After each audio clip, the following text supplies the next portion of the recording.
নিয়মিত মুসল্লি, মুরব্বী, প্রাণপ্রিয় যুবক ভাই এবং স্নেহের ছোট ছোট ভাই সকলকে আমি আমার অন্তরস্থল থেকে সালাম জানাই। আসসালামু আলাইকুম ওয়া রাহমাতুল্লাহ।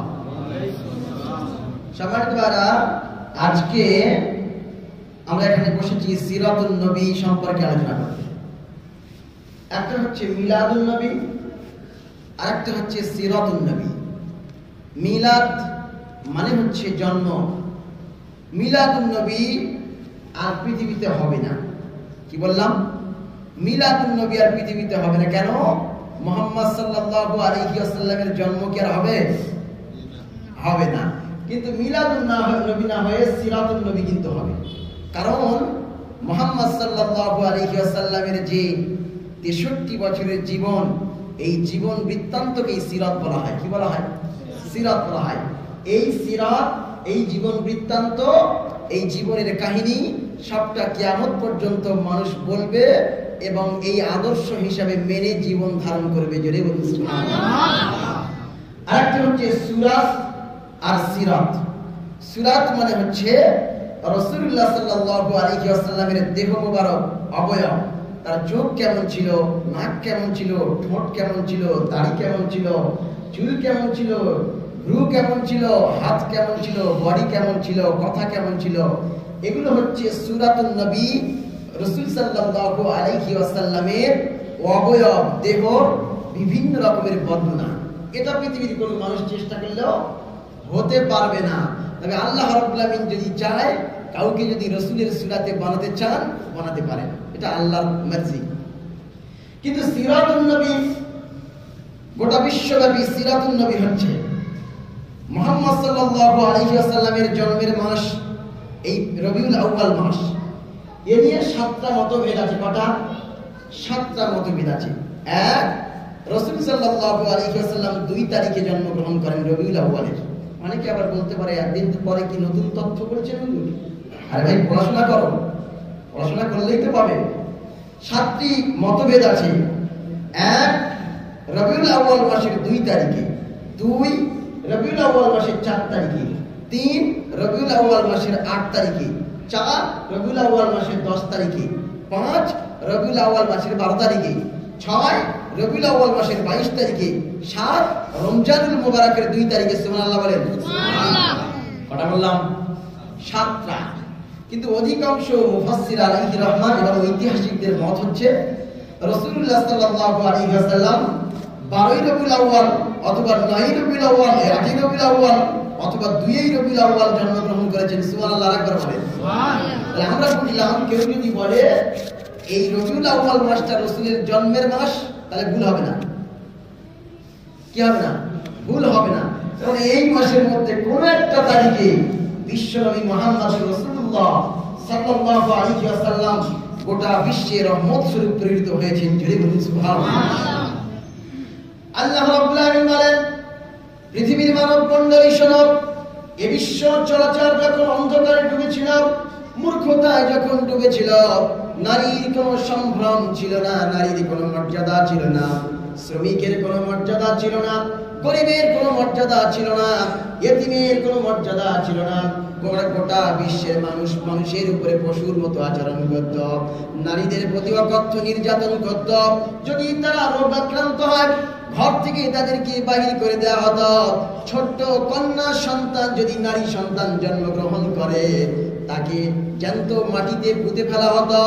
এইভাবে যখন জাহিলিয়াত চলছিল, এইভাবে যখন মূর্খতা চলছিল, মূর্খতার একবার অমানিসা অন্ধকারে যখন গোটা সমাজ ডুবেছিল, সেই সমাজকে সুন্দর করার জন্য, সেই সমাজকে আবার জাগ্রত করার জন্য, সেই সমাজকে আবার পুনর্জাগরণ ঘটানোর জন্য, সেই সমাজে আবার বিশ্বাস আনার জন্য, আলো আনার জন্য আল্লাহ রাব্বুল আলামিন 570 খ্রিস্টাব্দে বিশ্ব সৃষ্টির মহান সৃষ্টি হযরত মুহাম্মদুর রাসূলুল্লাহ সাল্লাল্লাহু আলাইহি ওয়াসাল্লামকে পাঠিয়ে দিলেন। কেন পাঠালেন? মূর্খতাকে দূর করার জন্য, অন্ধকারকে দূর করার জন্য, জাহিলিয়াতকে দূর করার জন্য, মানুষের প্রতি অত্যাচার, অনাচার, ব্যভিচারকে দূর করার জন্য, মিথ্যাকে দূর করার জন্য, হক মেরে দেওয়াকে দূর করার জন্য মুহাম্মদ সাল্লাল্লাহু আলাইহি ওয়াসাল্লাম গোটা বিশ্বের সেরা মানব হিসাবে প্রেরিত হয়েছেন। জোরে বলুন সুবহানাল্লাহ। কথা বুঝতে পারছেন? কোন প্রবলেম হচ্ছে নাকি আওয়াজের? আচ্ছা, তাহলে শুনুন, আজকে আমি কথা বলবো, অনেকেই তো অনেক দিক নিয়ে আলোচনা করে রাসূলুল্লাহ সিরাত সম্পর্কে। যেহেতু আমরা মায়েরা, বোনেরা, মেয়েরা, তারা আমাদের কথা শুনতে পায় না।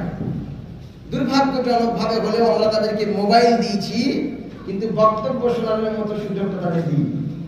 কি দিয়েছি? মোবাইল হাতে তুলে দিয়েছি, টিকটক করো, অসুবিধে নেই, গান বাজনা শোনো, অসুবিধে নেই, বক্তব্য যেন শুনো না। অনলাইনে বক্তব্য গেলে সমস্যা হতে পারে, নারীরা সব শিখে যাবে, আমাদের উপরে তো হুকুম জারি করবে, সমস্যা হয়ে যাবে। বলি বন্ধু, যদি নারীকে শিক্ষিত না করেন, আপনারাই যদি শিক্ষিত হন, তাহলে আপনাদের ভাষা তারা বুঝতে পারবে না। আপনাদের কিভাবে খিদমত করতে হবে, পুরুষের কিভাবে খিদমত করতে হবে, কিভাবে আদর আপ্যায়ন করতে হবে, তাদের কিভাবে আনুগত্য করতে হবে, নারীকে যদি আপনি উপদেশ না দেন, শিক্ষা না দেন, তালিম না দেন, তাহলে কোথায় শিখবে তারা? তারা তো বাড়িতেই আছে শুধু। তাদের শিক্ষার ব্যবস্থা করা উচিত নয়, দরকার। সাহাবী কিরাম রাদিয়াল্লাহু তাআলা আলাইহিম আজমাইন, রাসূল সাল্লাল্লাহু আলাইহি ওয়াসাল্লাম সকলকে শিক্ষা দিতেন। কাদেরকে? সাহাবায়ে কেরামদেরকে। নারীরা বলল, ইয়া রাসূলুল্লাহ, ইয়া হাবিবাল্লাহ, আমরা তো সমাজের নারী, আমাদের কি শিক্ষা নেওয়ার দরকার নাই? আমাদের অধিকার আপনি দেবেন না? মুহাম্মদ সাল্লাল্লাহু আলাইহি ওয়াসাল্লাম সপ্তাহে একদিন নারীদের জন্য তালিমের ব্যবস্থা করেছেন। জোরে বলুন সুবহানাল্লাহ। আর আমরা তালিম করা থেকে বলে তবলিগ হয়ে গেছে। ইসলামের শিক্ষা অর্জন করবে বলতে তবলিগ হয়ে গেছে। তবলিগ তো রাসূলুল্লাহ করেছেন, ইসলামের প্রচার করেছেন, প্রসার করেছেন। যেটা আমরা প্রচার প্রসার বলি, এটা আরবিতে বলে তাবলীগ। বাল্লাগা ইউবাল্লিগু, তাবলীগ মানে পৌঁছে দেওয়া, ইসলামের বাণীকে পৌঁছে দেওয়া। আজ আমরা নারীদের কাছে পৌঁছাতে পারিনি, মায়েদের কাছে পৌঁছাতে পারিনি, মেয়েদের কাছে পৌঁছাতে পারিনি, কন্যার কাছে পৌঁছাতে পারিনি, গোটা পৃথিবীর নারীর কাছে আমরা ইসলামের আদর্শ পৌঁছাতে পারিনি। এই জন্যই পারিবারিক শান্তি আসছে না, নারী শিক্ষিতা না হওয়ার কারণে। কথা বুঝতে পারছেন? তাহলে নারী শিক্ষা খুবই জরুরি। আজকে আমি কথা বলবো রাসূল সাল্লাল্লাহু আলাইহি ওয়াসাল্লাম নারীর প্রতি তার আদর্শ কেমন ছিল। নারী হিসাবে তিনটি পয়েন্ট রাখবো। এক নম্বর পয়েন্ট হলো মা হিসাবে, দুই নম্বর পয়েন্ট হচ্ছে স্ত্রী হিসাবে, তিন নম্বর পয়েন্ট হচ্ছে মেয়ে হিসাবে। কটা বললাম? এক নম্বর মা হিসাবে, বলুন কি হিসাবে? জোরে বলুন। দুই নম্বর স্ত্রী হিসাবে বা বউ হিসাবে, তিন নম্বর মেয়ে হিসাবে। নারীর তিনটি কোয়ালিটি আছে। কটা কোয়ালিটি? তিনটি কোয়ালিটি আছে। আসুন এবারে আল্লাহ রাব্বুল আলামিন বলেন, আল্লাহ রাব্বুল আলামিন কোরআনুল কারীমের মধ্যে বলেন, ও পৃথিবীর মানব মণ্ডলী শোনো, আমি রব্বুল আলামিন আল্লাহ গোটা পৃথিবীতে যা কিছু সৃষ্টি করেছি সবচাইতে মর্যাদাবান বানিয়েছি এই পৃথিবী।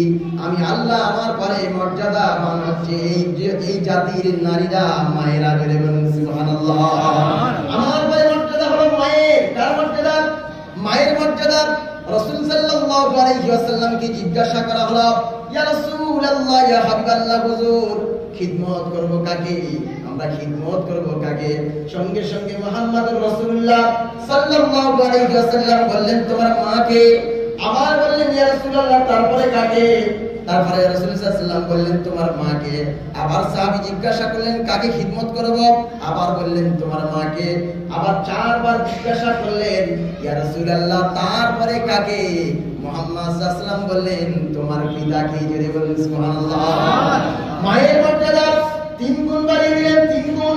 আর পিতার মর্যাদা 1 গুণ দিলেন। তার মানে হলো মায়ের মর্যাদা 3 গুণ 75%, আর বাপের মর্যাদা হলো 25%। তার মানে মা পেল সোনার মেডেল, মা পেল রূপার মেডেল, মা পেল ব্রোঞ্জের মেডেল, আর বাপ পেল সান্ত্বনা পুরস্কার। আল্লাহ রাব্বুল আমিন মুহাম্মদ সাল্লাল্লাহু আলাইহি ওয়াসাল্লামের মাধ্যমে এবং কোরআনের মাধ্যমে পৃথিবীর নারী জাতিকে শ্রেষ্ঠ সম্মান দান করেছে। কটা? 3টে অধিকার দান করেছে। সম্মান দেওয়ার পর 3টে অধিকার কেন দান করলেন? আল্লাহ রাব্বুল আমিন কোরআনুল কারীমের মধ্যে বলেছেন, মায়েরা পেটে বাঁচিয়ে রাখার জন্য একটা অধিকার, 2 নম্বর হচ্ছে প্রসব বেদনা সহ্য করে বাচ্চা প্রসব করার জন্য দ্বিতীয় অধিকার, 3 নম্বর অধিকারটা হলো দুধ পান করানোর জন্য মা তার বুকের রক্ত খাইয়ে দুধ খাইয়ে মানুষ করে। এই 3টে কারণে আল্লাহ রাব্বুল আমিন কোরআনুল কারীমের মধ্যে নারীর মর্যাদা 3 গুণ দান করে দিলেন। সুবহানাল্লাহ। কেমন? 3 গুণ। মুহাম্মদ সাল্লাল্লাহু আলাইহি ওয়াসাল্লামের মায়ের নাম আমিনা। আমিনা যখন হযরতে রাসূলুল্লাহকে প্রসব করলেন, প্রসব করার পরে 6 বছর পরে হযরতে আমিনা ইন্তেকাল করলেন। 6 বছর পরে যখন ইন্তেকাল করলেন, 6 বছর পরে ইন্তেকাল করার পরে হযরতে রাসূলুল্লাহ ইতিম হয়ে গেলেন। কি হয়ে গেলেন? আলাম ইয়াজিদকা ইয়াতীমান ফাআওয়া। আল্লাহ পাক বলেন, ও নবী, আমি কি তোমাকে এতিম অবস্থায় পাই নাই?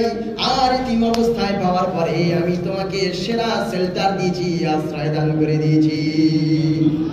এতিম অবস্থায় মুহাম্মদ সাল্লাল্লাহু আলাইহি ওয়াসাল্লাম জন্মগ্রহণ করলেন।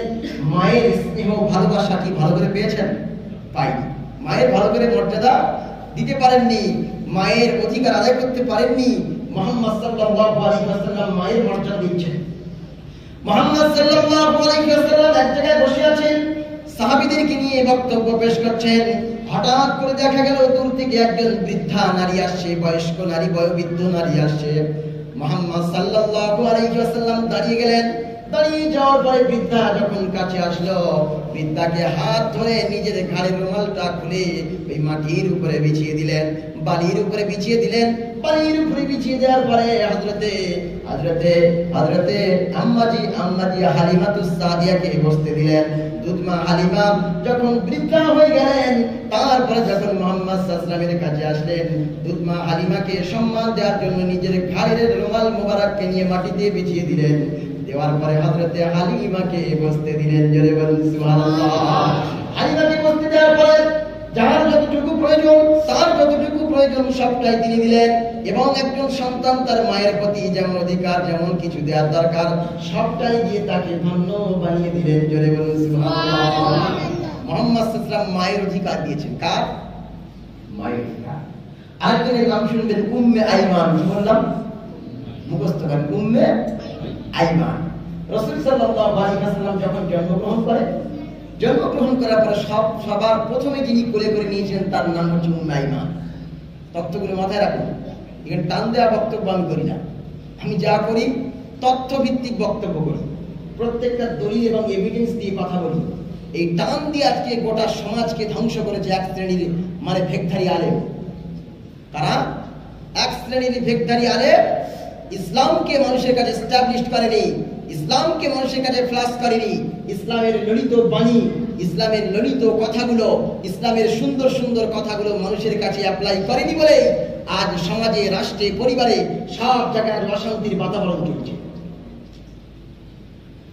সম্মানিত ভাইরা, উম্মে আইমান যখন মুহাম্মদ সাল্লাল্লাহু আলাইহি ওয়াসাল্লাম জন্মগ্রহণ করেছিলেন, তখন নিজে কোলে করে নিয়েছিলেন এবং উম্মে আইমানকে আম্মাজি বলে আখ্যায়িত করেছেন।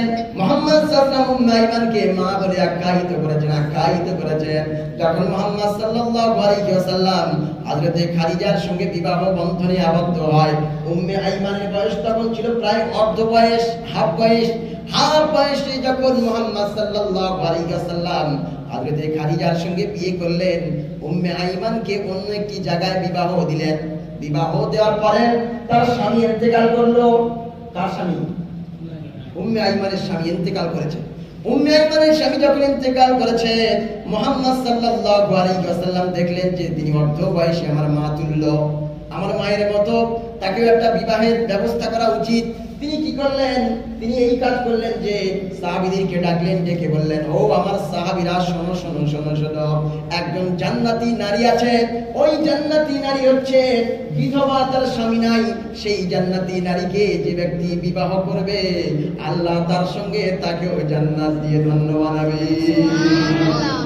আজকাল তো বিধবা নারীকে কেউ বিয়ে করতে চায় না, বিধবা নারীকে কেউ বিয়ে করতে চায় না, তালাকপ্রাপ্ত নারীকে কেউ বিয়ে করতে চায় না, সন্তান হয়ে যাওয়া মেয়েকে কেউ বিয়ে করতে চায় না। আজকে আমাদের অধঃপতিত সমাজে সবচেয়ে দৈন্য দশা এটা। সবচেয়ে দৈন্য দশা কি? সমাজের এই সমস্ত মেয়েদের বিয়ে হয় না। দেখেছেন আপনি বিয়ে হয় সহজে?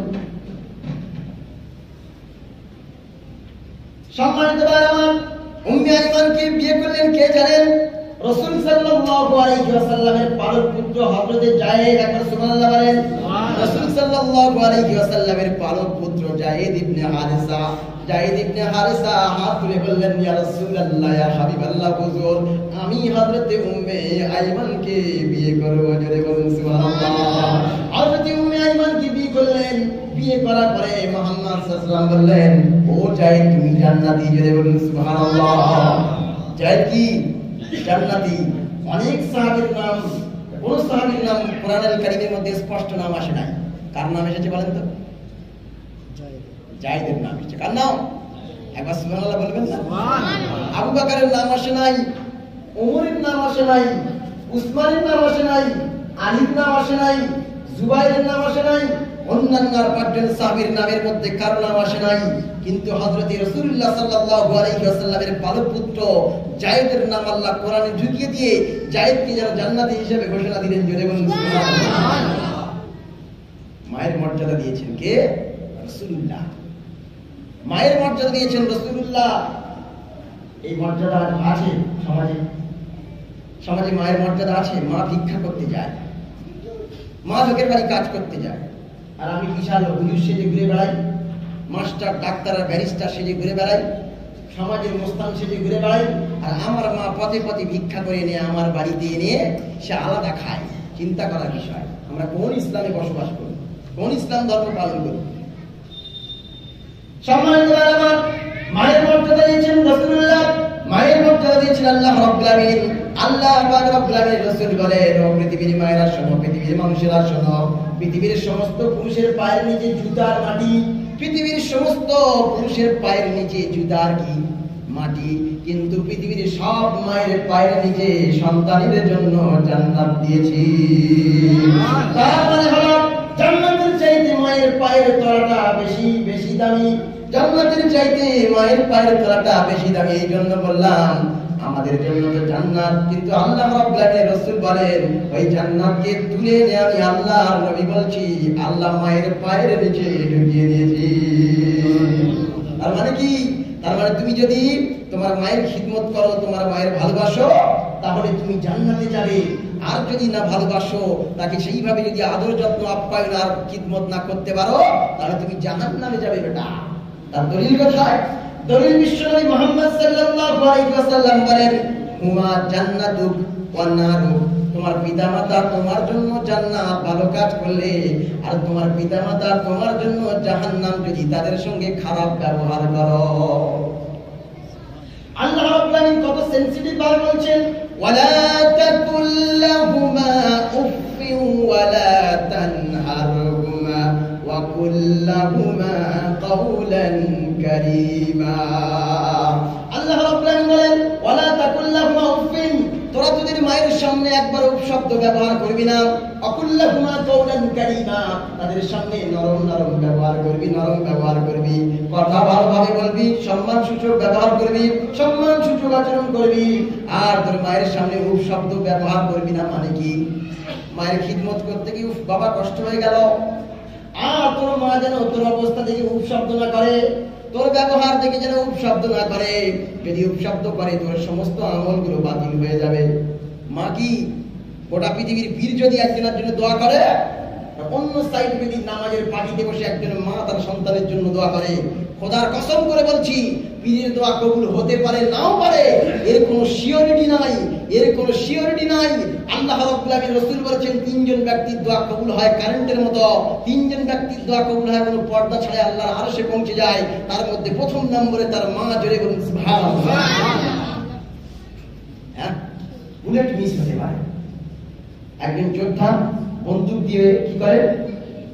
লক্ষ্য ভ্রষ্ট করে, এই লক্ষ্যকে মানে অনুমান করে গুলি চালায়, এটা ভ্রষ্ট হতে পারে। কিন্তু মা যদি একবার কোনো সন্তানের জন্য ভালো দোয়া করে, কারেন্টের মতো কবুল হবে। মা যদি একবার কারোর জন্য খারাপ দোয়া করে, কারেন্টের মতো কবুল হবে। যেমন বাইজিদ বোস্তামি তার মানে প্রকৃষ্ট উদাহরণ। বাইজিদ বোস্তামি হচ্ছে তার জ্বলন্ত উদাহরণ।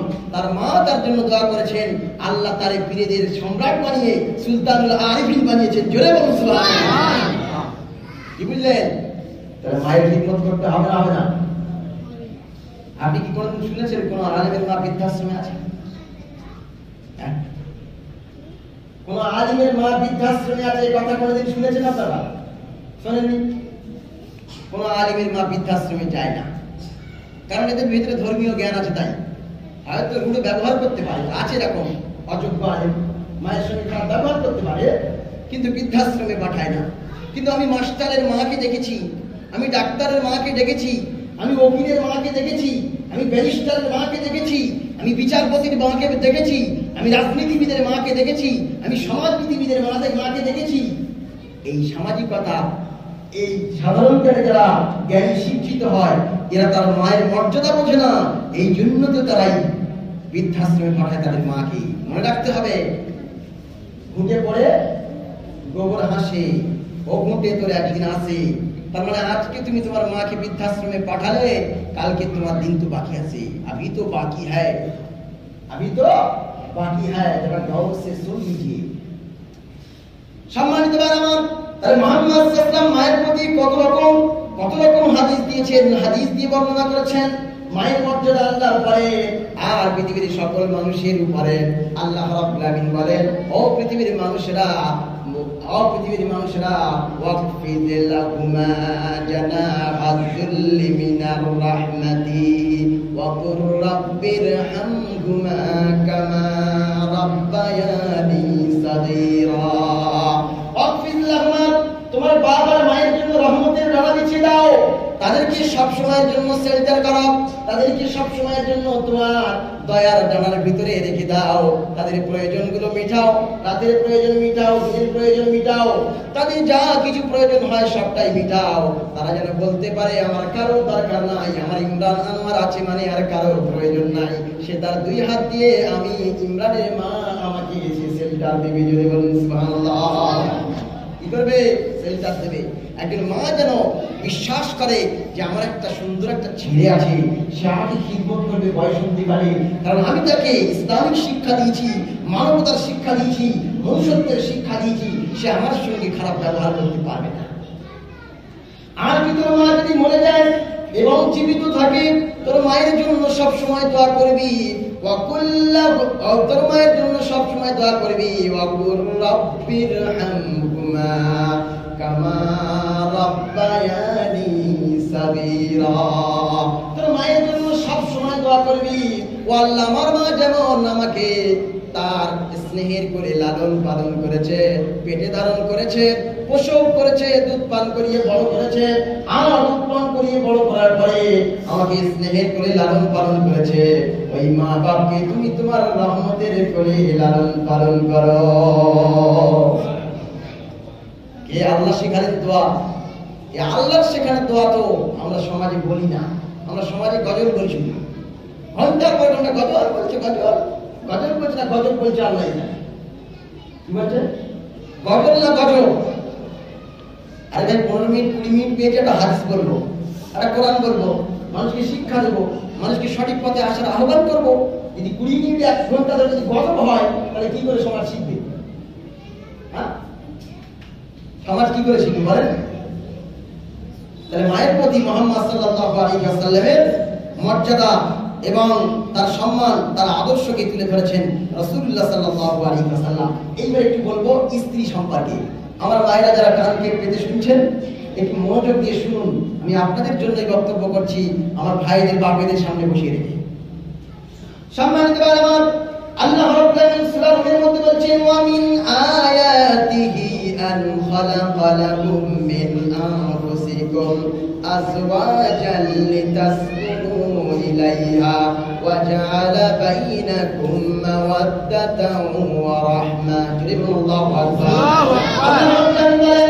ওয়া মিন আয়াতিহি, তার নিদর্শনগুলির মধ্যে থেকে এটা একটা বড় নিদর্শন, আন খালাকালাকুম, আমি তোমাদের সৃষ্টি করেছি, ওয়া মিন আয়াতিহি আন খালাকালাকুম মিন আনফুসিকুম আজওয়াজান, তোমাদের মধ্যে থেকে তোমাদের স্ত্রীকে আমি আল্লাহ রাব্বুল আলামিন সৃষ্টি করেছি। কেন সৃষ্টি করলাম? লিতাসকুনু ইলাইহা, যাতে করে তুমি তোমার স্ত্রীর কাছে কি পাও? শান্তি পাও, কি পাও? আদর পাও, কি পাও? মহব্বত পাও, ভালোবাসা পাও। স্ত্রী স্ত্রীর কাছে একজন স্বামী গেলে যেমন শান্তি পায়, আল্লাহ সাকানা শব্দ ইলা নিয়ে এসেছে, ইলা ইলা ইলা ইলা নিয়ে এসেছে, যার অর্থ হলো শান্তি অর্জন করা।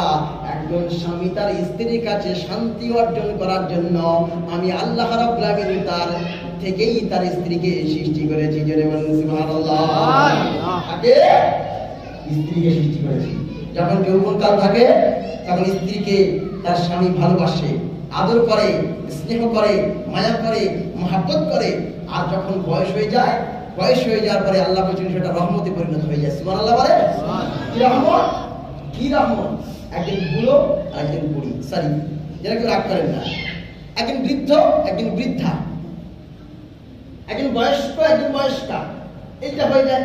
যাওয়ার পরে যদি তার বড় ছেলে বাড়িতে দাওয়াত পড়ে, বাপের কাছে দাওয়াত দিতে এসছে, আমার মেয়ের বিয়ে, আব্বা তোমার দাওয়াত থাকলো, তখন বাপ কিন্তু নিজের দাওয়াতটা আগে নেয় না, বলে তোর মায়ের বলেছিস? কি বলে? মায়ের বলেছিস? তার মানে হলো বুড়ো বুড়ির ছাড়া চলতে পারে না, বৃদ্ধা বৃদ্ধের ছাড়া চলতে পারে না, স্ত্রী তার স্বামী, স্বামী তার স্ত্রী ছাড়া চলতে পারে না। তার মানে আল্লাহ রাব্বুল আলামিন বলেছেন সেই সময়টাকে আমি আল্লাহ রাব্বুল আলামিন রহমতে পরিণত করে দিয়েছি। সুবহানাল্লাহ। কি রহমতে পরিণত করে। সম্মানিত ভাইরা আমার, রাসূলুল্লাহ সাল্লাল্লাহু আলাইহি ওয়াসাল্লামের স্ত্রী ছিলেন, স্ত্রীর নাম হচ্ছে খাদিজাতুল কুবরা। মুহাম্মদ সাল্লাল্লাহু আলাইহি ওয়াসাল্লামের বয়স যখন 25 বছর, খাদিজার বয়স ছিল 40 বছর। আবার মুহাম্মদ সাল্লাল্লাহু আলাইহি ওয়াসাল্লামের যে 45 বছরের ছোট হযরতে আয়েশা সিদ্দিকা, জোরে বলুন সুবহানাল্লাহ। মুহাম্মদ সাল্লাল্লাহু আলাইহি ওয়াসাল্লামের থেকে 15 বছর বড় হযরতে খাদিজাতুল কুবরা, আর মুহাম্মদ সাল্লাল্লাহু আলাইহি ওয়াসাল্লামের থেকে প্রায় 45 বছরের ছোট হযরতে আয়েশা সিদ্দিকা রাদিয়াল্লাহু তাআলা আনহা। মুহাম্মদ সাল্লাল্লাহু আলাইহি ওয়াসাল্লামের স্ত্রী কয়টা ছিল? 11টা স্ত্রী ছিল। যতদিন পর্যন্ত হযরতে খাদিজা বেঁচে ছিলেন, মুহাম্মদ সাল্লাল্লাহু আলাইহি ওয়াসাল্লাম কোনো বিবাহ করেন নাই, বিবাহ করেন নাই। তার মানে খাদিজার কাছে এত ভালোবাসা হয়, খাদিজার কাছ থেকে এত ভালোবাসা, এত স্নেহ, এত আদর, এত মায়া, এত মহব্বত পেয়েছেন। এই একজন নারী মুহাম্মদ সাল্লাল্লাহু আলাইহি ওয়াসাল্লামকে যা সাহায্য করেছে, গোটা বিশ্বের মানুষ যদি সেই সাহায্য করতে চায়, খোদার কসম করে বলছি ওই খাদিজার মতো এত সাহায্য কেউ করতে পারবে না। জোরে বলুন সুবহানাল্লাহ। একজন নারী যা ইসলামের জন্য খিদমত করেছে। ও আমার ভাইরা বোনেরা শোনো, ইসলামের সবচাইতে বড় খিদমত করেছে নারী। সবচাইতে বড় খিদমত করেছে কে? নারী। কারণ মুহাম্মদ সাল্লাল্লাহু আলাইহি ওয়াসাল্লাম যখন একদম তার অন্তরটা ভেঙে চুরমার, সেই সময় হযরতে খাদিজাকে বিয়ে করেছেন। খাদিজাকে বিয়ে করার পরে তিনি মুসলিম জাহানের, মুসলিমদের মধ্যে তিনি দ্বিতীয় ধনাঢ্য ব্যক্তি ছিলেন, মানে সবচাইতে অর্থ সম্পদের দিক থেকে দ্বিতীয় স্থানে ছিলেন। হযরতে খাদিজাকে যখন মুহাম্মদ সাল্লাল্লাহু আলাইহি ওয়াসাল্লাম বললেন, খাদিজা তুমি ঈমান আনো, খাদিজার সঙ্গে সঙ্গে পড়ে নিলেন লা ইলাহা ইল্লাল্লাহু মুহাম্মাদুর রাসূলুল্লাহ। এখান থেকে শিক্ষা পাওয়া যায়, কোন স্বামী যদি তার স্ত্রীকে আনুগত্য বানাতে চায়, স্ত্রীকে যদি আনুগত্য বানাতে চায়, তাহলে তাকে যদি ভালোবেসে আদর করে কোনো কাজ বলে, সেই স্ত্রীর সঙ্গে সঙ্গে করতে বাধ্য হয়ে যায়। কি বুঝলে? মুহাম্মদ সাল্লাল্লাহু আলাইহি ওয়াসাল্লাম বললেন আনুগত্য করো। একটা স্ত্রী তাকে ভালোবাসতে পারে, তাকে স্নেহ করতে পারে, সবকিছু উজাড় করে দিতে পারে, কিন্তু ঈমান আনতে পারে না। মুহাম্মদ সাল্লাল্লাহু আলাইহি ওয়াসাল্লাম যেই বলেছেন ঈমান আনো, সঙ্গে সঙ্গে আম্মাজি হযরতে খাদিজাতুল কুবরা ঈমান এনেছেন। সুবহানাল্লাহ বলেন না? সুবহানাল্লাহ, সুবহানাল্লাহ। হযরতে খাদিজাতুল কুবরা রাদিয়াল্লাহু তাআলা আনহা যতদিন পর্যন্ত জীবিত ছিলেন, মুহাম্মদ সাল্লাল্লাহু আলাইহি ওয়াসাল্লাম কারো বিবাহ করেন নাই, কারো বিবাহ করেন নাই। যখন হযরতে খাদিজাতুল কুবরা রাদিয়াল্লাহু তাআলা ইন্তেকাল করলেন, সঙ্গে সঙ্গে আল্লাহ অর্ডার করলেন, ও নবী তুমি বিবাহ বন্ধনে আবদ্ধ হয়ে যাও। অনেক বয়স্ক মানুষ বিয়ে করছেন, এখন বিয়ে করা জরুরি তাদের। যদি প্রয়োজন হয় বিয়ে করতে হবে। কি করতে হবে? প্রয়োজন হলে বিয়ে করতে হবে, একা থাকা যাবে না। যদি জেনার ভয় থেকে যায়, গুনার ভয় থেকে যায়, তাহলে স্ত্রীকে বিয়ে, অন্য মেয়েকে বিয়ে করতে হবে। এটা সুন্নাহ রাসূলুল্লাহ। সম্মানিত ভাই আমার, যখন হযরত খাদিজা চলে গেলেন, যাওয়ার পরে মুহাম্মদ সাল্লাল্লাহু আলাইহি ওয়াসাল্লামকে আল্লাহ রাব্বুল আলামিন 10টা বিবাহ দিলেন বিভিন্ন কারণে। এক একটা কারণ বললে অনেক সময় চলে যাবে। মনে করুন কোন বংশের একটা মেয়ে কোন শেখ বংশের একটা মেয়েকে যদি আমি বিয়ে করি, এই শেখ বংশের মানুষ আর আমার উপরে অ্যাটাক করতে পারে না, আমি জামাই হয়ে গেলাম। অথবা কোন একটি বড় বাদশার মেয়েকে যদি আমি বিয়ে করি, বাদশার জামাই হয়ে গেলাম, বাদশা আমার উপরে আর আক্রমণ করতে পারবে না। আমি যদি কোন লিডারের মেয়েকে বিয়ে করি, ওই লিডার আমার দলে চলে আসবে, ইসলামের প্রচারে কাজে লেগে যাবে। এইভাবে বিভিন্ন রকম প্রেক্ষাপটে আল্লাহ রাব্বুল আমিনের হুকুমে মুহাম্মদ সাল্লাল্লাহু আলাইহি ওয়াসাল্লাম প্রায় 11টি বিয়ে করেছেন। জোরে বলুন সুবহানাল্লাহ। 7 বছর 9 বছর বয়সে খাদিজাকে বিয়ে করেছেন, তার বয়স তখন 9। মুহাম্মদ সাল্লাল্লাহু আলাইহি ওয়াসাল্লামের চেয়ে 45 বছরের ছোট একজন বয়স্ক মহিলাকে বিয়ে করেছেন, গোটা বিশ্বের সামনে আদর্শ প্রমাণ করেছেন। আবার একজন ছোট্ট মেয়েকে নিয়ে তার সঙ্গে আদরপূর্ণ আচরণ করেছেন, করে তাকেও স্ত্রী হিসাবে গণ্য করে গোটা বিশ্বের কাছে শিক্ষা দিয়ে দিয়েছেন। তার মানে হলো মুহাম্মদ সাল্লাল্লাহু আলাইহি ওয়াসাল্লাম যা কিছু করেছেন সব আল্লাহ রাব্বুল আলামিনের হুকুমে করেছেন। স্ত্রীর সঙ্গে কেমন ব্যবহার করতেন মুহাম্মদ সাল্লাল্লাহু আলাইহি ওয়াসাল্লাম? সর্বপ্রথম শুনেন, যাদের স্ত্রী আছে আর যারা স্ত্রী হিসাবে শুনছেন, মুহাম্মদ সাল্লাল্লাহু আলাইহি ওয়াসাল্লাম হযরতে আয়েশাকে হুমায়রা বলতেন। কি বলতেন? টুকটুকি। ও আমার টুকটুকি। কি বলতেন? টুকটুকি। আমরা বলি আমার সোনু, আমার মনু, আমার কলিজা, আমার সুন্দরী, আমার কৈতরী, আমার রূপবতী, আমার গুণবতী, আমার সুস্নিগ্ধা, আমার প্রিয়ঙ্গদা, বিভিন্ন রকম নাম দিয়ে আপনি ডাকতে পারেন। আপনি যদি আপনার স্ত্রীকে মায়া করে ভালোবাসা দিয়ে একটা বিভিন্ন সুন্দর একটা নাম দিয়ে তাকে ডাকেন, এটাই হচ্ছে রাসূলুল্লাহর সুন্নাত। জোরে বলবেন না সুবহানাল্লাহ? একটা স্ত্রীকে ভালোবেসে আপনার তার নাম ধরে ডাকার চাইতে একটা সুন্দর নাম দিয়ে ডাকবে, আমার কৈতরী, তখন সেই স্ত্রী তার প্রতি ভালোবাসা দিয়ে দেবে। সম্মানিত ভাইরা আমার, এখানে লজ্জার ব্যাপার নয়, ইসলাম শেখাচ্ছে, শিখতে হবে। এটাই হচ্ছে ইসলাম। শিখতে হবে, প্রত্যেক অঙ্গনে শান্তি বিরাজ করাতে হবে। পরিবারে যদি শান্তি আনতে চান তাহলে আজকের টিপস গুলো শিখে যান। মুহাম্মদ সাল্লাল্লাহু আলাইহি ওয়াসাল্লাম বলেন, হযরতে খাদিজা চলে যাওয়ার পরে আমি আয়েশাকে বিবাহ করি।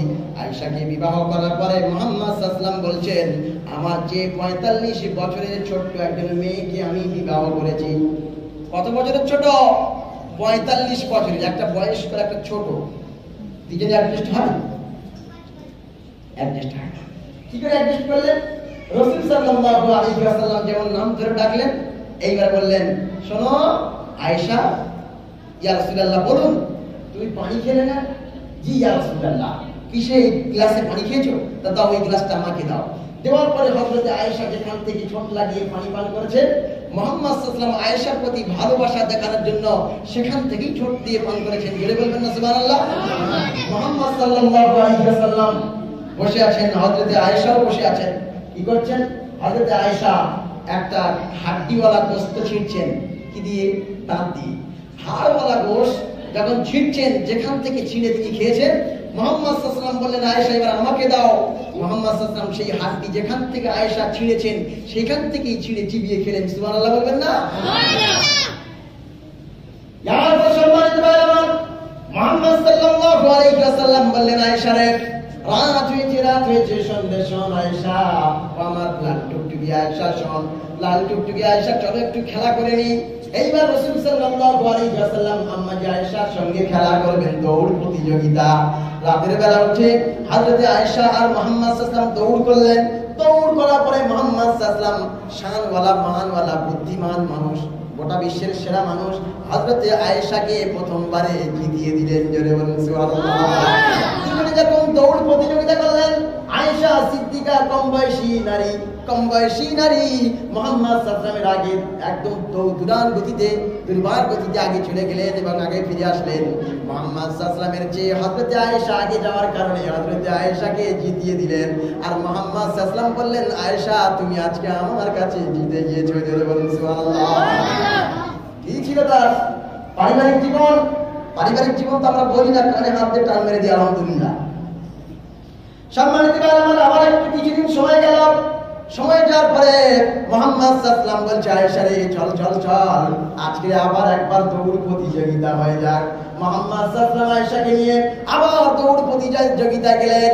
দৌড় প্রতিযোগিতায় যাওয়ার পরে বিশ্বনবী মুহাম্মদুর রাসূলুল্লাহ ওই দৌড় প্রতিযোগিতায় নিজে জিতে গেলেন। কি করলেন? জিতে গেলেন। আপনি আর আপনার স্ত্রী কোনদিন দৌড়েছেন? হ্যাঁ। আর ছাদের উপরে আমাদের একবার দৌড়ে দেবেন, ছাদের উপরে একবার দৌড়ে নেবে। আপনাদের লজ্জা করছে নাকি? লজ্জা করছে? ও মুরব্বী, লজ্জা করছে নাকি? আরে লজ্জার ব্যাপার কি আছে? এটা রাসূলুল্লাহ করছেন, তার আদর্শ। মুহাম্মদ সাল্লাল্লাহু আলাইহি ওয়াসাল্লাম বলছেন, আমার রাতের জীবনে, রাতে আমি কি করেছি, দিনে কি করেছি, গভীর রাতে কি করেছি, আমার সবটা খুলে খুলে গোটা জাতির কাছে বলো, কারণ তারা আমার অনুসরণ করে তাদের জীবনকে পরিচালিত করবে। জোরে বলবেন না সুবহানাল্লাহ? মুহাম্মদ সাল্লাল্লাহু আলাইহি ওয়াসাল্লামের জীবন ফলো করে চলতে হবে। সম্মানিত ভাইরা আমার, এইবার আসুন মুহাম্মদ সাল্লাল্লাহু আলাইহি ওয়াসাল্লাম আয়েশার প্রত্যেকটা কথাকে গ্রাহ্য করতেন, প্রত্যেকটা কথার মূল্যায়ন করতেন। আয়েশা ছোট ছিল, মুহাম্মদ সাল্লাল্লাহু আলাইহি ওয়াসাল্লাম বড় ছিলেন। এক সময় কি হচ্ছে, যুদ্ধের বিভিন্ন অস্ত্র নিয়ে প্রতিযোগিতা হচ্ছে, সেখানে কুচকাওয়াজ হচ্ছে, যুদ্ধের প্রস্তুতি হচ্ছে, সেখানে বহু সৈন্যরা তারা যুদ্ধ প্রস্তুতি করছে, কুচকাওয়াজ করছে। মুহাম্মদ সাল্লাল্লাহু আলাইহি ওয়াসাল্লামকে হযরতে আয়েশা বলছেন, ইয়া রাসূলুল্লাহ, ইয়া হাবিবাল্লাহ, ওই যে সাহাবীরা যুদ্ধের প্রস্তুতি গ্রহণ করছে, আমি ওই প্রস্তুতি দেখতে চাই। মুহাম্মদ সাল্লাল্লাহু আলাইহি ওয়াসাল্লাম বললেন, আয়েশা চলো তোমাকে দেখিয়ে নিয়ে আসি। তার মানে হলো মুহাম্মদ সাল্লাল্লাহু আলাইহি ওয়াসাল্লাম আয়েশার কথা শুনলেন, কথা শোনার পরে ওই যুদ্ধ দেখতে গেলেন, যুদ্ধের প্রতিযোগিতা দেখতে গেলেন। মুহাম্মদ সাল্লাল্লাহু আলাইহি ওয়াসাল্লামের পিঠের পিছন দিকে হযরতে আয়েশা দাঁড়িয়ে গেলেন, আর ঘাড়ের উপর থেকে মাথাটা বার করে ওই যুদ্ধের কুচকাওয়াজ পর্যন্ত মুহাম্মদ সাল্লাল্লাহু আলাইহি ওয়াসাল্লাম দেখিয়েছেন। জোরে বলেন সুবহানাল্লাহ। স্ত্রীকে নিয়ে ঘুরতে যাবেন, একটু ঘুরতে যাবেন, মুহাম্মদ সাল্লাল্লাহু আলাইহি ওয়াসাল্লাম এই ঘুরতে নিয়ে গেলেন। ওর থেকে প্রমাণ হয় স্ত্রীকে পর্দার সহিত বাইরে ঘুরতে নিয়ে যাওয়া যাবে। তার বাপের সঙ্গে যাবে, তার ভাইয়ের সঙ্গে যাবে, তার ছেলের সঙ্গে যাবে, তার সঙ্গে যাবে, তার নানার সঙ্গে যাবে, দাদুর সঙ্গে যাবে, কোনো সমস্যা নেই, কোনো সমস্যা নাই। সম্মানিত ভাইরা আমার, রাসূল সাল্লাল্লাহু আলাইহি ওয়াসাল্লাম বলেন, আয়েশা রে, আমি তোমাকে এত ভালোবাসি, এত মহব্বত করি, তুমি কখন রেগে যাও আর তুমি কখন ভালোবাসো আমি বুঝতে পারি। মুহাম্মদ সাল্লাল্লাহু আলাইহি ওয়াসাল্লাম যখন এই কথা বললেন, আয়েশা তখন কৌতূহলী হয়ে জিজ্ঞাসা করলেন, ইয়া রাসূলুল্লাহ, বলুন আমি কখন রেগে যাই আর কখন আপনার প্রতি ভালোবাসা সন্তুষ্ট দেখাই। সঙ্গে সঙ্গে মুহাম্মদ সাল্লাল্লাহু আলাইহি ওয়াসাল্লাম বলেন, ও হযরত আয়েশা, শোনো, তুমি যখন রব্বে মুহাম্মদ, মুহাম্মাদের রবের কসম খেয়ে যখন কথা বলো, তখন আমি রাসূলুল্লাহ, আমাকে ভালোবাসা দেখাও, ভালোবাসা সন্তুষ্টি দেখাও। আর যখন রব্বে ইব্রাহিম, ইব্রাহিমের রবের কসম বলো, তখন তুমি আমার প্রতি রেগে যাও। বলুন সুবহানাল্লাহ। তার মানে হলো মুহাম্মদ সাল্লাল্লাহু আলাইহি ওয়াসাল্লামের নাম ধরে যখন রব্বে মুহাম্মদ, মুহাম্মাদের রবের কসম যখন বলে, তখন মুহাম্মদ সাল্লাল্লাহু আলাইহি ওয়াসাল্লামের প্রতি হযরত আয়েশা খুশি। আর যখন রব্বে ইব্রাহিম, তার ছেলের নাম ইব্রাহিম, ইব্রাহিমের রবের যখন কসম খায়, তখন মুহাম্মদ সাল্লাল্লাহু আলাইহি ওয়াসাল্লামের প্রতি একটু রাগান্বিত হয়ে থাকে। জোরে বলবেন না সুবহানাল্লাহ? সুবহানাল্লাহ। আরে ভাই, সংসার থাকতে রাগ ঝাল হবে। আমি এত বলতে পারি কি করে? আমি কোরআন বুঝি তাই, আমি হাদিস বুঝি তাই, রাসূলের জীবনী পড়েছি তাই, আমার তো বাস্তব জীবনে কোনো অভিজ্ঞতা নেই, তাই না? কথা মনে বুঝলেন না? বাস্তব জীবনে কি আমার কোনো অভিজ্ঞতা আছে? বাস্তব জীবনে যখন অভিজ্ঞতা আসবে তখন এত মানে কেজি বলবো, আরো ক্লিয়ার বলবো ইনশাআল্লাহ। সম্মানিত ভাই আমার, আসুন আরো একটু নিচে যাই। মুহাম্মদ সাল্লাল্লাহু আলাইহি ওয়াসাল্লাম হযরতে হুমায়রা আয়েশাকে কি বললেন, ও আয়েশা, শোনো শোনো, আর তুমি রান্না করতে যাচ্ছ, আমি তোমার সাহায্য করে দিই, সরে এসো। মুহাম্মদ সাল্লাল্লাহু আলাইহি ওয়াসাল্লাম কি করলেন, হযরত আয়েশা রুটি করতে যাচ্ছে, খামি তৈরি করছে, মুহাম্মদ সাল্লাল্লাহু আলাইহি ওয়াসাল্লাম রুটি বেলে দিলেন। হযরত আয়েশা যখন রান্না করতে যাচ্ছে, মুহাম্মদ সাল্লাল্লাহু আলাইহি ওয়াসাল্লাম আনাজ কেটে দিলেন।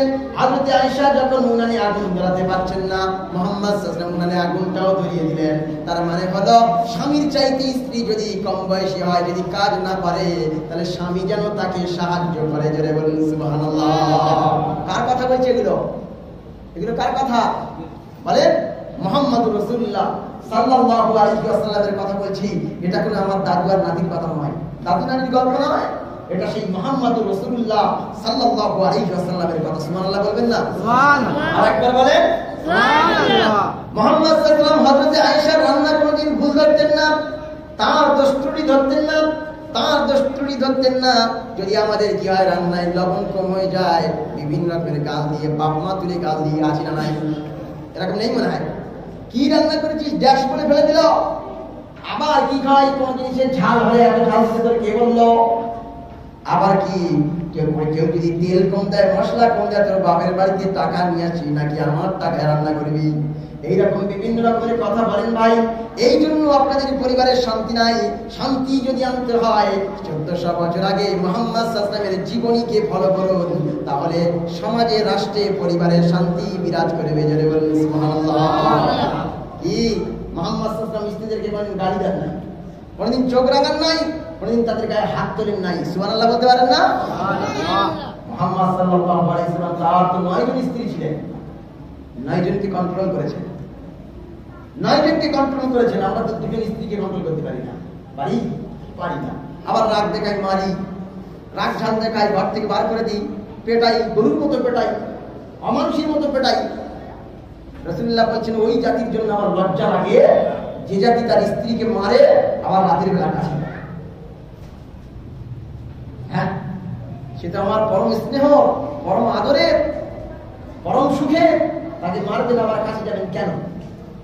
সম্মানিত ভাই আমার, আসুন আর একটু পয়েন্টে যাই।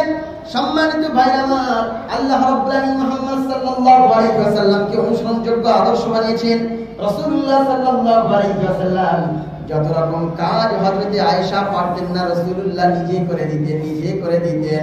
তার মানে হযরতে আয়েশাকে সাহায্য করতেন, হযরতে আয়েশাকে ভালোবাসা দেখাতেন, হযরতে আয়েশাকে মারতেন না, হযরতে আয়েশাকে কটু কথা বলতেন না, তার কাজে সাহায্য করতেন, বিভিন্ন রকমের সাহায্য করতেন। মুহাম্মদ সাল্লাল্লাহু আলাইহি ওয়াসাল্লাম আয়েশার প্রতি খুশি ছিলেন, আর আয়েশাও মুহাম্মদ সাল্লাল্লাহু আলাইহি ওয়াসাল্লামের প্রতি খুশি ছিলেন। জোরে বলুন সুবহানাল্লাহ। এরপরে মুহাম্মদ সাল্লাল্লাহু আলাইহি ওয়াসাল্লাম আয়েশাকে বিয়ে করার মেন উদ্দেশ্য হচ্ছে ইসলামের বিভিন্ন বাণীগুলো অন্যান্য মহিলাদের কাছে পৌঁছে দেওয়া। রাতের যে সমস্ত কথাগুলো, আদর্শগুলো, রাতে রাসূল কি করেছেন, কিভাবে খেয়েছেন, কিভাবে অন্যান্য কিছু করেছেন, সবটাই তো আম্মা আয়েশা বলেছেন। আম্মা আয়েশা বুদ্ধিমতী নারী, 2000-এর বেশি হাদিস বর্ণনা করেছেন। জোরে বলবেন না সুবহানাল্লাহ। এই হাদিসগুলো আজকে পৃথিবীর নারীদের জন্য আদর্শ হয়ে আছে। কি হয়ে আছে? আদর্শ হয়ে আছে। এইবার লাস্ট এন্ড ফাইনাল শেষ পয়েন্ট বলবো, 10টা বেজে গেছে। লাস্ট এন্ড ফাইনাল শেষ পয়েন্ট বলবো কন্যা সম্পর্কে। কি সম্পর্কে? কন্যা। কন্যা মানে মেয়ে। এই মেয়েদের সঙ্গে রাসূলুল্লাহ কেমন আচরণ করেছে? রাসূল সাল্লাল্লাহু আলাইহি ওয়াসাল্লামের 4 জন মেয়ে ছিল। কজন? 4 জন। 1 নম্বর যায়েনব, উম্মে কুলসুম, রুকাইয়া, ফাতেমা। রাসূল সাল্লাল্লাহু আলাইহি ওয়াসাল্লামের বেঁচে থাকা অবস্থায়, জীবদ্দশায় 3 জন কন্যা ইন্তেকাল করেছেন। শুধুমাত্র হযরতে ফাতেমা বেঁচে ছিলেন। হযরতে ফাতেমা রাসূলুল্লাহ চলে যাওয়ার 6 মাস পরে ইন্তেকাল করেছেন, তাই না? রাসূলুল্লাহ বলেন, ফাতেমা হলো আমার অংশ। কেউ যদি ফাতেমাকে রাগায়, সেজন্য আমি রাসূল আমাকে রাগালো। আর কেউ যদি ফাতেমাকে গালি দেয়, সেজন্য আমি রাসূল আমাকে গালি দিল। কেউ যদি ফাতেমাকে কাঁদায়, সেজন্য আমি রাসূল আমাকে কাঁদালো। আমার ফাতেমা হচ্ছে আমার অংশ। আমার ফাতেমাকে যে ভালোবাসবে, আমি রাসূলও আমাকে সে ভালোবাসলো। যদি বলেন সুবহানাল্লাহ। কারণ মেয়ের প্রতি এত ভালোবাসা, এত উদারতা, এত ভালোবাসা, এত স্নেহ দেখিয়েছে। মুহাম্মদ সাল্লাল্লাহু আলাইহি ওয়াসাল্লাম বলেন, আমি যখন কোনো যুদ্ধ চলে যেতাম, কোনো জায়গায় চলে যেতাম, সবার সঙ্গে আমি দেখা করতাম, বিদায় নিতাম। নেওয়ার পরে শেষের দিকে গিয়ে আমার কলিজার টুকরা হযরতে ফাতেমার সঙ্গে দেখা করতাম। কারণ তার সঙ্গে যেন আমার বিয়োগটা, আমার চলে যাওয়াটা, আমার বিচ্ছিন্ন হওয়াটা বেশি সময় না যায়। আমি শেষে গিয়ে তার সঙ্গে দেখা করতাম। দেখা করে আমি যুদ্ধে যাই, আর যেখানে যাই সব জায়গায় চলে যেতাম। যাওয়ার পরে এইবার আমি যখন ফিরে আসতাম, হযরত রাসূলুল্লাহ যখন ফিরে আসতেন, ফিরে আসার পরে অন্য কারোর সঙ্গে প্রথমে দেখা করতেন না, সর্বপ্রথমে দেখা করতেন হযরতে ফাতিমা তুজ-জোহরা রাদিয়াল্লাহু তাআলা আনহা। সুবহানাল্লাহ। মেয়ের প্রতি ভালোবাসা, তার প্রতি মেয়ের প্রতি যাওয়ার সময় মেয়ের সঙ্গে শেষে দেখা করছে, আসার সময় আগে দেখা করছে, মানে মেয়ের সঙ্গে বাপের বিচ্ছিন্নটা, বাপের চলে যাওয়াটা যেন বেশি সময় না হয়, অল্প সময়ের জন্য যেন বিয়োগ হয়। জুড়ে বলবেন না সুবহানাল্লাহ। এইরকম আদর্শ মুহাম্মদ সাল্লাল্লাহু আলাইহি ওয়াসাল্লাম ছিল। সম্মানিত ভাইরা আমার, আরো একটা পয়েন্ট বলি। আল্লাহ রাব্বুল আলামিন বলেন, আল্লাহর নবী বলেন, ও পৃথিবীর মানব মণ্ডলী শোনো, যারা যে সমস্ত মানুষেরা তাদের স্ত্রীর কাছে উত্তম, ওই সমস্ত মানুষেরা আল্লাহর কাছে উত্তম। কার কাছে? যে ব্যক্তি তার স্ত্রীর কাছে ভালো, সে সবার কাছে ভালো। যে সমস্ত মানুষ তাদের স্ত্রীর কাছে খারাপ, সে সবার কাছে খারাপ। অনেক সাহেব দেখা যায়, অনেক পীর দেখা যায়, অনেক আলিম দেখা যায়, অনেক মুফতি দেখা যায়। এই মুফতি কত বড় মুফতি তার স্ত্রীকে জিজ্ঞাসা করবে, হ্যাঁ, কত বড় মুফতি তার স্ত্রীকে জিজ্ঞাসা করবে স্ত্রীর সঙ্গে তার ব্যবহারটা কেমন, তার স্ত্রীর সঙ্গে কেমন ব্যবহার করে, ঘরের দারোয়ানের সঙ্গে কেমন ব্যবহার করে, ঘরের কাজের মেয়ের সঙ্গে কেমন ব্যবহার করে, ঘরের শ্রমিকের সঙ্গে কেমন ব্যবহার করে, গাড়ির ড্রাইভারের সঙ্গে কেমন ব্যবহার করে। কোন ব্যক্তি যদি এই সমস্ত মানুষের সঙ্গে ভালো আচরণ করে, মনে রাখবেন সে শ্রেষ্ঠ মানুষ। জোরে বলুন সুবহানাল্লাহ। আমরা তো দুর্বল আঘাত করি, কারণ পেরেক সেখানে ঢোকে যেখানে মানে নরম। পেরেক কোথায় ঢোকে? নরম জায়গায় পেরেক ঢোকে। ওই জন্য সম্মানিত ভাইরা আমার, নরম যারা তাদের প্রতি ইহসান করবেন। আল্লাহ বলছেন, ওয়াশিরুহুন্না বিল মারুফ, তোমরা তোমাদের স্ত্রীর সঙ্গে ভালো ব্যবহার করো। হুন্না লিবাসুল লাকুম ওয়া আনতুম লিবাসুল লাহুন্না, তোমরা তাদের পোশাক স্বরূপ, যেমন আর ওরাও তোমাদের পোশাক স্বরূপ। একটা পোশাক পরলে আমার সম্মান রক্ষা হয়, ঠিক একটা ছেলে তার বিবাহ করলে তার চরিত্র রক্ষা হয়। সুবহানাল্লাহ। এরপরে শেষ পয়েন্ট আমি বলে দিই। রাসূল সাল্লাল্লাহু আলাইহি ওয়াসাল্লাম বলেছেন, আমার মেয়ে হযরতে ফাতিমা হবে জান্নাতের সর্দারিনী। কে হবে? জান্নাতের মহিলাদের সর্দারিনী কে হবে? ফাতিমা। আম্মা জি হযরতে খাদিজাতুল কুবরা জিজ্ঞাসা করলেন, ইয়া রাসূলুল্লাহ, আমি কেন নই? আমি কেন জান্নাতের সর্দারিনী হতে পারলাম না?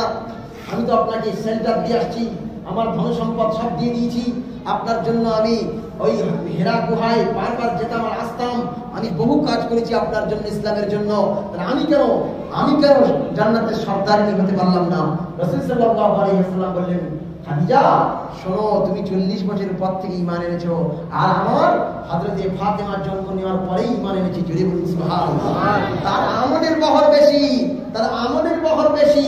এই জন্য আল্লাহ রাব্বুল আলামিন তার আমল গ্রহণ করে তাকে জান্নাতের সর্দারিনী বানিয়েছে। জোরে বলুন সুবহানাল্লাহ। আর তুমি খাদিজা, তুমি আমাকে যে সম্মান করেছো, যে ভালোবাসা দিয়েছো, যে সাহায্য করেছো, এর জন্য আল্লাহ রাব্বুল আলামিন স্বয়ং তোমার প্রতি সালাম দিয়েছেন। জোরে বলুন সুবহানাল্লাহ। আল্লাহ নিজেই হযরতে খাদিজার জন্য সালাম দিয়েছেন এবং তিনি বলেছেন, তাহেরা, পবিত্র নারী। জোরে বলুন সুবহানাল্লাহ। তাহলে তার আগে 3 জায়গায় বিয়ে হয়েছিল, চতুর্থবার রাসূলের সঙ্গে বিয়ে হয়। তারপরেও আল্লাহ নিজেই সার্টিফিকেট দিচ্ছে, হযরতে খাদিজা তাহেরা, পবিত্র নারী, সতী সাধ্বী নারী। আর সমাজের মধ্যে একটা রোগ তো ছড়িয়েই আছে। একটা মেয়ের যদি একবার বিয়ে হয়, হওয়ার পরে যদি একবার তালাক হয়, ওই মেয়েকে আর বিয়ে করার জন্য পাত্র খুঁজে পাওয়া যায়। বিধবা নারীকে কেউ বিয়ে করে, সহজে করতে চায় না। তালাকপ্রাপ্ত নারীকে কেউ বিয়ে করে, সহজে করতে চায় না। কালো মেয়েকে কেউ বিয়ে করে, করতে চায় না। গরিব মেয়েকে কেউ বিয়ে করতে চায়, করতে চায় না। অশিক্ষিত মেয়েকে বিয়ে করতে চায়, চায় না। তাহলে এগুলো নেবে কারা ভাই? রাসূল সাল্লাল্লাহু আলাইহি ওয়াসাল্লাম বিধবাদেরকে বিয়ে দেওয়ার ব্যবস্থা করেছিলেন, তালাকপ্রাপ্ত মহিলাদেরকে বিয়ের ব্যবস্থা করেছিলেন। আজকে কোথায় আমাদের সমাজ? কোথায় আমাদের সেই সমাজ যে সমাজে ভরি ভরি মেয়েরা তালাকপ্রাপ্ত হয়ে ঘুরে বেড়াচ্ছে? তাদের পাত্র দেখে দেওয়ার মতো একজন যোগ্য পাত্রের মানে খোঁজ পাওয়া যায় না। সে তার জীবনটা কি করে কাটাবে? কার হাত ধরে কাটাবে? কার মুখ দেখে কাটাবে? তার একটা সন্তানও আছে, তার মেয়েও আছে, ছেলেও আছে, থাকতে পারে নাও পারে। আবার কি অনেক মহিলা কি করে জানেন? যখন দেখি পেটে বাচ্চা আছে আর তার স্বামী পেটে বাচ্চা থাকা অবস্থায় যখন তাকে তালাক দেয়, সে কি করে? বাচ্চাটা নেবে না বলে ডাক্তারখানায় গিয়ে বাচ্চাটাকে মেরে আসে। কারণ ওই বাচ্চাটা যদি পৃথিবীতে থাকে, অন্য কেউ আমার বিয়ে করবে না। একা থাকলে তো লড়াই করে বিয়ে করা যাবে। এই কারণে সমাজ ব্যবস্থা তো খারাপ হয়ে গিয়েছে। আর বিধবা বিবাহের কোনো নীতি নৈতিকতা নেই, কোনো সংগঠন নেই। সংগঠন আছে শুধু ইসলাম প্রচার করবে আর কি এত এত মাল খাবে আর নিজের ভরি ভর্তি করবে। সমাজের জন্য কি করেছো বেটা? সংগঠন তো বহুত করেছো, এ সংগঠন ও সংগঠন ও সংগঠন করেছ। ওই গরিবের জন্য কি ভেবেছ? নারীর জন্য কি ভেবেছ? নারীর সতীত্বের জন্য কি ভেবেছ? নারী বিধবা নারীর বিবাহের জন্য কি ভেবেছ? তালাকপ্রাপ্ত নারীর বিবাহের জন্য কি ভেবেছ? গরিব নারীর বিবাহের জন্য কি ভেবেছ? অসুন্দর নারীর বিবাহের জন্য আপনি কি ভেবেছেন? আপনি তো বহু ফটর ফটর করেন, বহু সংগঠন করেন, বহু কিছু করেন। এরকম একটা সংগঠন তো দেখতে পেলাম না পশ্চিমবাংলায় তথা ভারতবর্ষে, যে বিধবা বিবাহ আইন আমরা দিয়ে বিধবাদেরকে ধীরে ধীরে বিবাহ দেবো, তালাকপ্রাপ্ত মহিলাদের বিয়ে দেবো, গরিব মেয়েদের গণবিবাহ দেবো, কালো অসুন্দর মেয়েদেরকে সঠিক পাত্রে পাত্রস্থ করার মানে আমরা সহযোগিতা করবো, সাহায্য করবো। এ কাজে কেউ যাবেন জানে, এ কাজে গেলে তো বিপদ আছে, মাল খাওয়া যাবে না তো, আর দিতে হবে। কথাগুলো খারাপ বললাম নাকি? একবার বিবেক দিয়ে ভেবে দেখেন, একটা মহিলা তালাক হওয়ার পরে তার শ্বশুর বাড়ি যেমন জাহান্নামে পরিণত হয়ে যায়, বাপের বাড়িও জাহান্নামে পরিণত হয়ে যায়। তার বাপও তাকে ভালোভাবে দেখে না, তার মাও তাকে ভালো চোখে দেখে না, ভাইরাও তাকে ভালো চোখে দেখে না, বোনেরাও তাকে ভালো চোখে দেখে না, গ্রামের মানুষ তাকে ভালো চোখে দেখে না, পরিবারের মানুষ তাকে ভালো চোখে দেখে না। এই নারীর জন্য কথা বলবে কে? সে রাসূলুল্লাহ যদি থাকতেন তাহলে তো নারীর জন্য কথা বলতেন। রাসূল প্রেমিক বহু আছে, কিন্তু রাসূলের কর্ম করার মতো কেউ নাই। জিলাপি আর মিষ্টি খেয়ে বহুত কর্ম করা যায়, জিলাপি আর মিষ্টি খেয়ে বহুত সমাজসেবী হওয়া যায়, জিলাপি আর মিষ্টি খেয়ে বহুত রাসূলুল্লাহর প্রেম দেখানো যায়। রাসূল একটা মরে যাওয়া সুন্নাতকে জিন্দা করে কাজ করে দেখাও বেটা, তাই তো রাসূলের প্রেমিক তুমি, তাহলে তো তুমি আশিকে রাসূল। আমরা ওই সব কাজগুলো করব না। আমরা কাজ করব কি? এই দাও ওই দাও, এই দিলে এই করে দেখিয়ে দেবো, মাশাআল্লাহ। সম্মানিত ভাইরা আমার, ওই সব কাজগুলোকে হাতে নিতে হবে। আল্লাহ রাব্বুল আমিন যদি এই বান্দার কোনদিন তৌফিক দেয়, যে সংগঠন এই পশ্চিম বাংলায় হয় নাই, মানে আপনার কিনা বিধবা বিবাহ, আপনার কিনা তালাকপ্রাপ্ত মহিলার বিবাহ, গরিব মানুষের মেয়ের বিবাহ, অসুন্দর মেয়ের বিবাহ, অশিক্ষিত মেয়ের বিবাহ, এর বিবাহের ব্যবস্থার জন্য আমরা সংগঠন করবো ইনশাআল্লাহ। এই মহান মনিব আমার তৌফিক দান করে। আপনারা শুধু দোয়া করবেন যারা ইসলামের জন্য হক কথাটা বলতে পারি আর হক কাজগুলো করে যেতে পারি, আল্লাহ রাব্বুল আমিনকে যেন খুশি করতে পারি। মানুষের খুশির জন্য নয়, রবের খুশির জন্য আমি কাজ করতে চাই ইনশাআল্লাহ। সম্মানিত ভাইরা আমার, এই তিনটে পয়েন্টে কথা বললাম। মায়ের ব্যাপারে কথা বললাম, ভাই বোনের ব্যাপারে, মেয়ের ব্যাপারে কথা বললাম, এবং কি স্ত্রীর ব্যাপারে কথা বললাম। একটা কথা থেকে যায় বোনের ব্যাপারে কথা। বোনের ব্যাপারে কি? সবচাইতে আমরা বোনের প্রতি জুলুম করি। কি করি? সবচাইতে জুলুম করি। বোনের বাস্তব থেকে জায়গা দিই নাই, পুকুর থেকে জায়গা দিই নাই, দোকান থেকে জায়গা দিই নাই, ধান জমি থেকে অপর জায়গা থেকে তার জায়গা দিয়েছি। কেন? ও কি তোমার বাপের উড়ে এসেছিল? তোমার বাপের ঘরে উড়ে এসেছিল? তুমিও যেমন তোমার বাপের সন্তান, তোমার বোনও তোমার বাপের সন্তান। তুমি যদি 1 টাকা পাও, তোমার বোন ½ টাকা পাবে। তুমি যদি বাস্তু থেকে জায়গা পাও, তোমার বোন বাস্তু থেকে জায়গা পাবে। তুমি যদি পুকুর থেকে জায়গা পাও, তোমার বোন পুকুর থেকে জায়গা পাবে। তুমিও যদি দোকান থেকে জায়গা পাও, সেও দোকান থেকে পাবে। তুমি যদি ধান জমি থেকে জায়গা পাও, সেও ধান জমিতে জায়গা পাবে। আর আমরা ভাইরা এত বড় জুলুম করেছি, প্রিয় ভাইরা, কোন ব্যক্তি যদি কারোর প্রতি 1 বিঘত জায়গা জুলুম করে, কিয়ামতের দিনে আল্লাহ রাব্বুল আলামিন গোটা জমিনটা তার গর্দানের উপরে ঝুলিয়ে দেবেন। সব গুনাহ মাফ হতে পারে, কিন্তু অন্যের হক নষ্ট করার গুনাহ মাফ হবে না, সে যতক্ষণ না ক্ষমা করবে।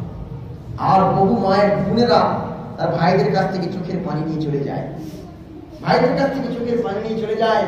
অন্তত কিছু দিতে পারে না পারে, তার সঙ্গে সুসম্পর্ক রাখেন। দেখবেন অধিকাংশ বোনেরা ভাইয়ের জায়গা নিয়ে যায় না, তাদের কাছে আসে, খাওয়া দাওয়া করে চলে যায়।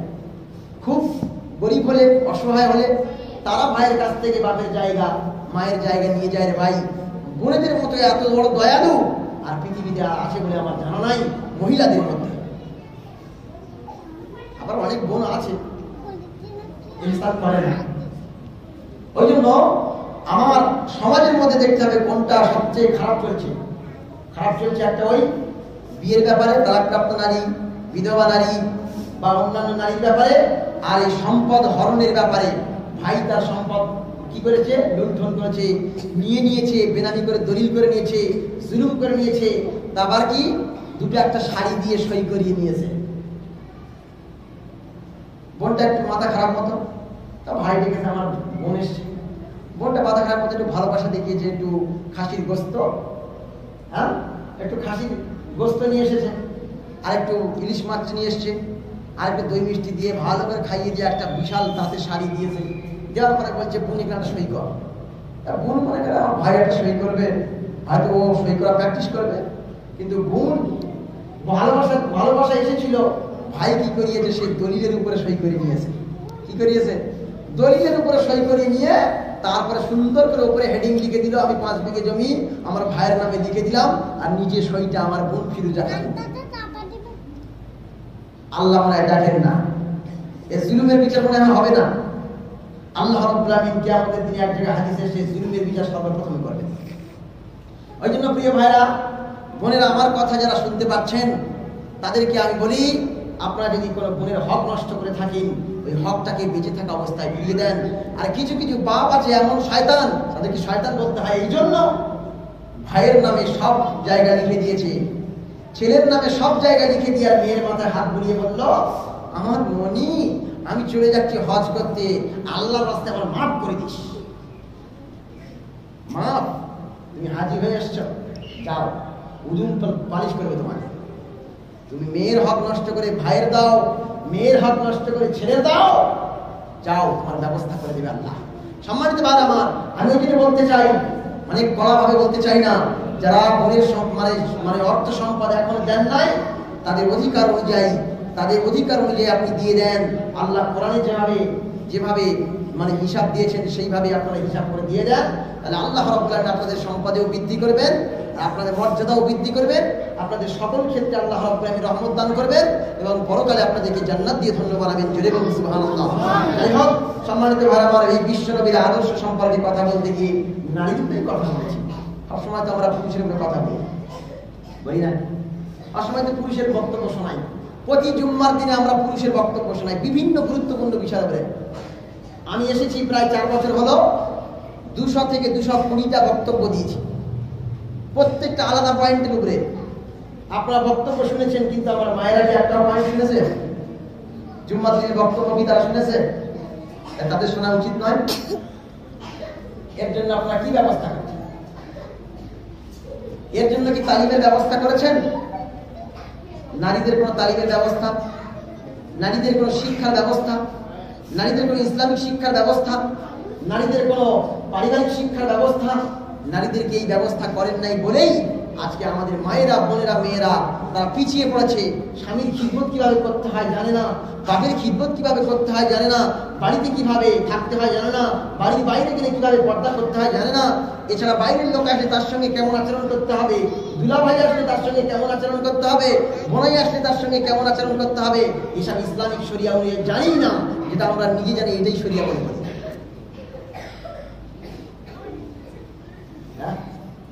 রাসূল সাল্লাল্লাহু আলাইহি ওয়াসাল্লাম যেমন স্ত্রীকে ভালোবাসতেন, রাতের বেলা, ভোরের বেলা আবার তাহাজ্জুদের জন্য স্ত্রীকে জাগাতেন, তাহাজ্জুদ পড়ো। আমরা কোনোদিন স্ত্রীকে ডেকেছি তাহাজ্জুদের জন্য? ওঠো, ডাকলেই তো খেলাবে। রাত 2টার সময় তুমি ডাকছো মানে সারাদিন আমি কষ্ট করে শুয়েছি, তাই না? রাসূল সাল্লাল্লাহু আলাইহি ওয়াসাল্লাম স্ত্রীদেরকে জাগাতেন, আবার স্ত্রীরাও রাসূল সাল্লাল্লাহু আলাইহি ওয়াসাল্লামকেও তাহাজ্জুদের জন্য জাগাতেন। আর আমরা তো মাশাআল্লাহ ফজরে উঠি না, তাহাজ্জুদ তো দূরে কথা। ফজরে উঠি, যখন আযান হয় আসসালাতু খায়রুম মিনান নাওম, আযান যখন হয় তখন দর্জিরা কি বলে জানো? দর্জিরা বলে, ওই ওই ওই চল চল, আযান হচ্ছে রে, শুতে হবে এবারে। তার মানে আগে ছিল নিয়ম, আযান শুনে সবাই জেগে উঠে নামাজ পড়তে আসতো, আর এখন কি করে? আযান শুনে সবাই ঘুমাতে যায়। কথা কি ভুল বললাম নাকি? এই যুবকরা, ভুল বললাম? হ্যাঁ, তাহলে সে জাতি কি হবে? সে জাতির উন্নতি হবে না অবনতি হবে? আর শুধু বলছে হুজুরা আমাদের কারবারের অবস্থা খারাপ, কারবারের অবস্থা খারাপ। তুমি তোমার ইসলামের অবস্থাটা দেখো, তোমার দ্বীনের অবস্থাটা দেখো, তোমার আমলের অবস্থাটা দেখো, তোমার ইমানের অবস্থাটা দেখো, তোমার পরিবারের অবস্থাটা দেখো, তোমার স্ত্রীর অবস্থা দেখো, তোমার অবস্থা দেখো, বরকতটা হবে কি করে? আল্লাহ বলছেন, আল্লাহ রাসূল বলছেন যে বরকত সুবহে সাদিকে যারা উঠবে, বরকত যারা সকালে উঠবে, বরকত যারা সকালে উঠবে, এরা বলছে আমরা সকালে উঠবো না, 10টায় উঠবো, 10টায় উঠবো, তা বরকত কি করে হবে? আল্লাহ রহমত এটাই যে আপনারা ফজরের আগে নামাজ না পড়ে সকালে উঠে চলে যান, মনে হয় আল্লাহ এই জন্য বরকত দান করেন। কেন রাসূলের হাদিস তো মিথ্যা হবে, ফজরটা পড়ে গেলে মনে হয় আরো বরকত হবে। ওই জন্য যারা হাটে যান, মাঠে যান, ঘাটে যান, 10 মিনিট লেটে যান তাও ভালো, আপনার কিসমতে যে টাকা আসে খোদার কসম করে বলছি কোনো মায়ের বেটা আপনার কিসমত থেকে নিতে পারবে না। আপনি যদি নামাজটা পড়ে যান আপনার কিসমতে যে টাকা আসার কথা সেটা আসবে। আপনি যদি নামাজটা পড়ে যান আপনার কিসমতে যে যতগুলো বিক্রি হওয়ার কথা ততটাই বিক্রি হবে। কি করতে হবে? আল্লাহর হুকুমকে আপনি সম্মান করুন, আল্লাহ আপনার সম্মানের রুজি দান করবেন। জোরে বলুন সুবহানাল্লাহ। যাই হোক, আল্লাহ রাব্বুল আলামিন মুহাম্মদ সাল্লাল্লাহু আলাইহি ওয়াসাল্লামের আদর্শ আমাদের জীবনে ধারণ করার তৌফিক দান করুন, সেই অনুযায়ী আমল করার তৌফিক দান করুন। সবাই বলেন আল্লাহুম্মা আমিন। আমা তাওফীক ইল্লা বিল্লাহ, আলাইহি তাওয়াক্কালতু ওয়া ইলাইহি উনীব। একটা ছোট্ট কথা বলবো, আপনারা গিয়ে আপনাদের স্ত্রীকে সালাম করবেন। কাকে পারেন? বলতে পারবেন ভাইজান? এক্ষুনি গিয়ে সালাম করবেন প্রত্যেকেই। যতজন মুরব্বী এখানে আছে যারা বিবাহিত, প্রত্যেকেই গিয়ে স্ত্রীকে বলবেন আসসালামু আলাইকুম। আমার স্ত্রী উত্তর দেবে ওয়ালাইকুম আসসালাম। আপনার স্ত্রী যেন আপনাকে দেখে আসসালামু আলাইকুম বলে, যেন লজ্জায় মাথা ঢেকে না ফেলে। এটা ইসলামিক নিয়ম। আপনি কথা শুরু করবেন আল্লাহর রহমত দিয়ে, সালাম দিয়ে, শান্তি দিয়ে, দেখবেন আলহামদুলিল্লাহ। আপনার তো আলহামদুলিল্লাহ। এরকম তো মুরব্বী আরো থাকা দরকার। প্রত্যেক বাড়ি বাড়ি প্রত্যেক পুরুষ যেন তার স্ত্রীকে সালাম দেয়, স্ত্রী যেন তার স্বামীকে সালাম দেয়, ছোট যেন বড়কে সালাম দেয়, বড় যেন ছোটকে সালাম দেয়, সাইকেলওয়ালা যেন হেঁটে যাওয়া ব্যক্তিকে সালাম দেয়, হেঁটে যাওয়া ব্যক্তি যেন সাইকেলওয়ালাকে সালাম দেয়, ইমাম যেন মুসল্লিদের সালাম দেয়, আবার মুসল্লিরা যেন ইমামকে সালাম দেয়। কেউ যেন এরকম মনে না করে থাকে ইমাম সাহেব আমার সালাম দিক। যদি কেউ এরকম মনে করে তাহলে তার ভিতরে অহংকার সৃষ্টি হয়। কি হয়? অহংকার সৃষ্টি হয়। রাসূল সাল্লাল্লাহু আলাইহি ওয়াসাল্লাম সবার আগেই সালাম দিতেন। জোরে বলেন সুবহানাল্লাহ। কি যত আগে পারবেন সালাম দেবেন। সালাম দিয়ে অন্তরটা যেমন পরিষ্কার হয়, আল্লাহ তাকে অহংকার মুক্ত বানিয়ে দেন। জোরে বলুন সুবহানাল্লাহ। তাই হোক, এই বলতে বলতে তো দিন পার হয়ে যাবে, রাত পার হয়ে যাবে, রাসূলের আদর্শ শেষ হবে না। আল্লাহ রাব্বুল আলামিন যেন তার আদর্শ, তার জীবনী, তার জীবনের সবকিছু কর্ম আমাদের ভিতরে ঢুকিয়ে দেন, সেই অনুযায়ী যেন আমরা আমল করতে পারি। সবাই বলেন আল্লাহুম্মা আমিন। আমা তাওফীক ইল্লা বিল্লাহ, আলাইহি তাওয়াক্কালতু ওয়া ইলাইহি উনীব। আমা তাওফীক ইল্লা বিল্লাহ, আলাইহি নাতাওয়াক্কাল ওয়া ইলাইহি উনীব।